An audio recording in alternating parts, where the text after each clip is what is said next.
Olá pessoal, tudo bem com vocês? Sejam bem-vindos ao canal A Vida do Espírito em Mim. Eu sou Evandro e no vídeo de hoje eu quero falar um pouquinho com vocês sobre mapeamento espiritual e libertação individual. Gostou do tema? Já deixa para mim o seu like porque eu tenho certeza que você vai gostar do conteúdo desse vídeo. E se você não é inscrito no nosso canal, não perca seu tempo, vai lá, se inscreve agora no nosso canal, faça parte da nossa família e não se esqueça de ativar os sininhos para você não perder as notificações dos vídeos que nós postamos aqui. Tá bom, pessoal? Então, dito isso, vamos para o tema de hoje. Bom, pessoal, se vocês nunca ouviram falar sobre mapeamento espiritual e libertação individual, que são a mesma coisa, deixa eu explicar para você o que é isso. O mapeamento espiritual é uma prática que algumas igrejas possuem para promover a libertação espiritual em suas ovelhas. Uma pessoa que gostaria de receber libertação, ela faz uma lista dos pecados que ela cometeu desde que ela se lembra da sua infância e pecados que ela acredita que seus antepassados também teriam cometido. E com essa lista em mãos, ela procura uma pessoa da igreja que já tem mais maturidade espiritual, confessa esses pecados ali para aquela pessoa e faz orações de confissão, renúncia, quebra de maldição, para que ela consiga se sentir liberta do seu passado, liberta dos seus pecados e então conseguir desenvolver a sua vida espiritual. Nesse vídeo eu gostaria de falar um pouquinho com vocês sobre o que eu penso sobre o mapeamento espiritual, o que eu acredito, se isso é bom, se isso é ruim, se isso é bíblico ou se isso não é, e gostaria de trazer luz para você que tem isso como prática. Bom, e a primeira coisa que eu gostaria que você soubesse para conseguir entender o meu posicionamento sobre o mapeamento espiritual é que o novo nascimento em Cristo, ele é totalmente instantâneo. E junto com o novo nascimento, você já recebe de Deus santidade, cura, libertação e poder e autoridade de Deus. Quando você se converte a Jesus e aceita Ele como seu único e suficiente Salvador, você, na verdade, já nasceu da vontade de Deus, você já nasceu do Espírito, já foi escolhido por Deus quando você decidiu aceitar Jesus. Sendo assim, o que acontece com você no decorrer da sua caminhada cristã, no levar a sua cruz dia após dia e morrer para os seus pecados dia após dia, na verdade, nada mais é do que uma conscientização da sua nova natureza, uma mudança de mentalidade que o Espírito Santo promove em você através do convencimento diário de que você já é uma nova criatura, já é perdoado por Deus, curado, sarado, revestido de autoridade, que você já habita nos lugares celestiais juntamente com Cristo, que você já é um só com Cristo Jesus desde o momento em que você foi salvo por Ele. O Espírito Santo ele vem com o papel de convencer você de toda a obra que Jesus já consumou lá na cruz. Sendo assim, você já é livre, você já é curado, você já é salvo, você já é santo desde o momento em que você aceitou a Jesus.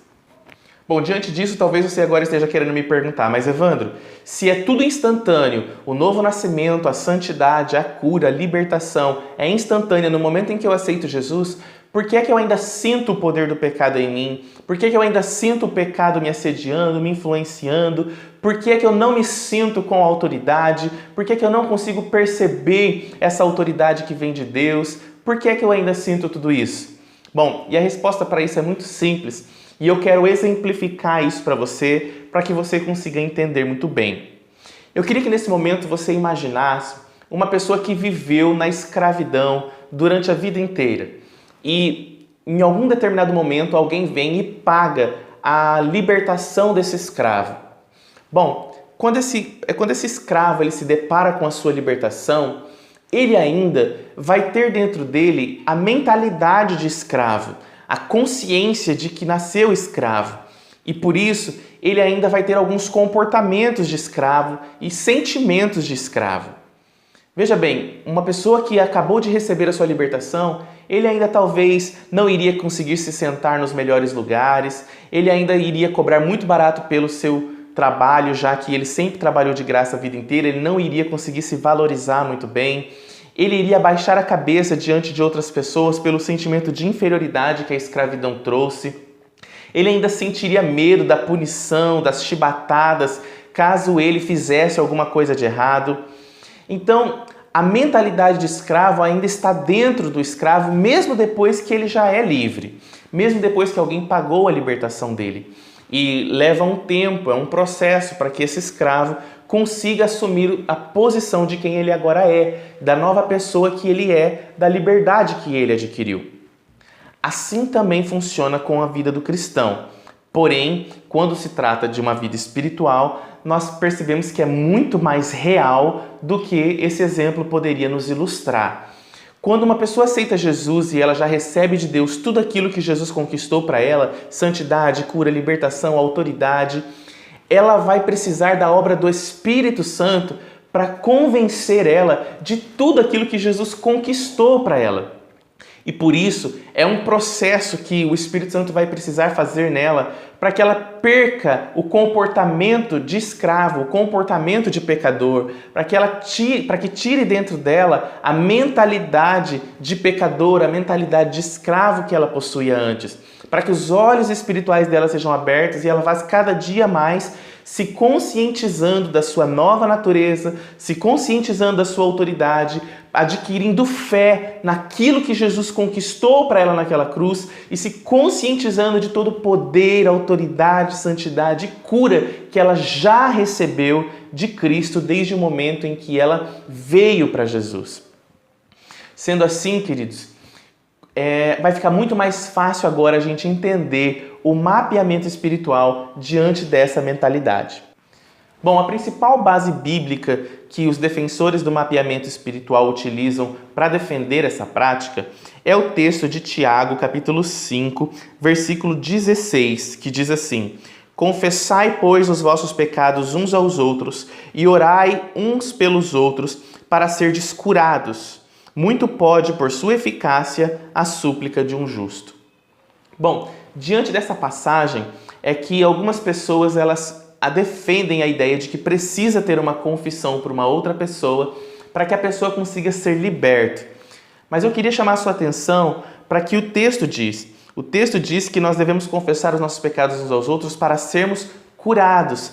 Isto é, quando o pecado nos feriu tanto que nós não conseguimos acreditar na nova vida que nós temos em Cristo. Então veja, pessoal, a recomendação de Tiago não é para que as pessoas recebam libertação, mas para que as pessoas sejam curadas, para que as pessoas consigam tirar de dentro de si a mentalidade de escravo que elas ainda possuem, a culpa dos seus pecados que elas ainda carregam, o medo da condenação que elas ainda têm dentro de si. Apesar de haverem algumas outras passagens, principalmente no livro de Atos, onde as pessoas confessavam seus pecados publicamente, isso não significa que seja uma regra você ter a obrigação de confessar um a um dos seus pecados para uma outra pessoa para conseguir ser liberto completamente. Por outro lado, eu não acredito que seja ruim essa ideia de você confessar os pecados para uma outra pessoa. Muito pelo contrário, porque quando você tem a coragem de confessar, de tocar nesse assunto, o seu coração está se abrindo para receber a cura, para receber o perdão que Deus já tinha dado para você, mas você não tinha tido coragem de tomar posse, de aceitar que estava perdoado, porque você ainda não tinha se deparado com o verdadeiro amor de Deus, você ainda não estava tendo consciência do amor e do perdão. Agora, uma coisa que eu não concordo dentro do mapeamento espiritual é a ideia de quebra de maldições, de pecados dos antepassados, ou pedindo para que Deus quebre as maldições que vão recair sobre os nossos filhos, netos e bisnetos por conta dos pecados que nós cometemos. Veja, no Novo Testamento a Bíblia não fala de quebra de maldições. A Bíblia não fala que nós precisamos ficar quebrando as maldições que nós promovemos em nós através do pecado. Muito pelo contrário, a Bíblia diz que toda maldição já recaiu sobre Cristo. Isto é, quando eu venho para Jesus, as maldições que estavam sobre mim já foram levadas por Cristo Jesus na cruz. Ele se fez maldição no meu lugar. Sendo assim, o que eu preciso é me conscientizar de que não existe mais maldição. O que eu preciso é crer, é ser levado a aceitar o perdão de Deus, a aceitar a cura de Deus, a aceitar que não existe mais maldição para mim. E quando eu começo então a confessar os meus pecados para Deus, obviamente, eu começo a aceitar a ideia de que estou perdoado. E o Espírito Santo consegue mudar a minha mentalidade de pecador para uma pessoa santa, perdoada, aceita e amada por Deus. Portanto, pessoal, o que eu acredito que Tiago estava falando aqui no capítulo 5, versículo 16, é que quando nós abrimos o nosso coração, nós estamos aceitando a cura que vem de Deus. Quando nós começamos então a confessar os nossos pecados para outras pessoas que têm alguma maturidade espiritual, nós estamos começando a nos conscientizar de quem nós somos, da nova natureza que nós já temos. E então a nossa mentalidade passa por um processo de transição, a nossa alma se sente curada, perdoada, amada por Deus e nós começamos então a assumir a autoridade espiritual que nós já recebemos. Agora, um outro problema que eu vejo no mapeamento espiritual é quando as pessoas começam a dar poder à prática do mapeamento espiritual, acreditando que o fato de terem feito uma oração ali de quebra de maldição, todos os seus problemas espirituais foram resolvidos. Quando, na verdade, esse processo de confissão, esse processo de arrependimento, mudança de mentalidade, ele é um processo diário, onde nós vamos abrindo nosso coração para cada detalhe da nossa alma, onde a nossa alma se sente ainda culpada, onde a nossa alma ainda se sente doente, onde a nossa alma ainda não se sente com autoridade espiritual. Nós vamos confessando isso para Deus dia após dia e Ele vai mudando o nosso coração, o nosso entendimento dia após dia. Quando eu começo a acreditar que o mapeamento espiritual foi a solução para os meus problemas, eu começo a parar, então interromper as orações de confissão. Eu paro de falar e abrir o meu coração para Deus sobre o pecado, porque eu penso assim, já foi doído e constrangedor tocar nesse assunto, não quero mais falar sobre isso, porém o coração ainda continua sentindo a culpa, a vergonha, o medo e uma série de outros sentimentos e vontades que o pecado deixou dentro dela. E é por isso que eu acredito que a confissão é uma prática diária, onde todas as vezes em que o nosso coração não se sente confiante diante de Deus, ou o nosso coração ainda não tem a certeza de quem Ele é em Cristo Jesus, isso precisa ser compartilhado com Deus, precisa se abrir o coração, por mais dolorido que seja falar desse assunto de novo com Deus, é importante falarmos sobre isso com Deus até que o coração aceite que é realmente uma nova pessoa em Cristo Jesus. Então, resumindo para vocês, Evandro, o mapeamento espiritual é bom? É bom porque ajuda você a abrir o seu coração para uma pessoa que tem um pouco mais de maturidade espiritual do que você. Então essa prática ela não é uma prática ruim. Pelo contrário, é um processo que algumas pessoas passam e ajuda muito elas no desenvolvimento espiritual. Porém, ele se torna ruim quando a pessoa ela não entende que ela precisa continuar a sua prática de relacionamento com Deus e confissão do pecado até que o coração se abra completamente para a cura e aceite que já é uma nova criatura em Cristo Jesus. Então é isso, pessoal. Esse era o vídeo de hoje. Eu espero que você tenha gostado. Se você gostou, lembra de deixar para mim o like que eu pedi lá no começo do vídeo, tá bom? Pessoal, Deus abençoe a vida de vocês e até o próximo vídeo. Tchau!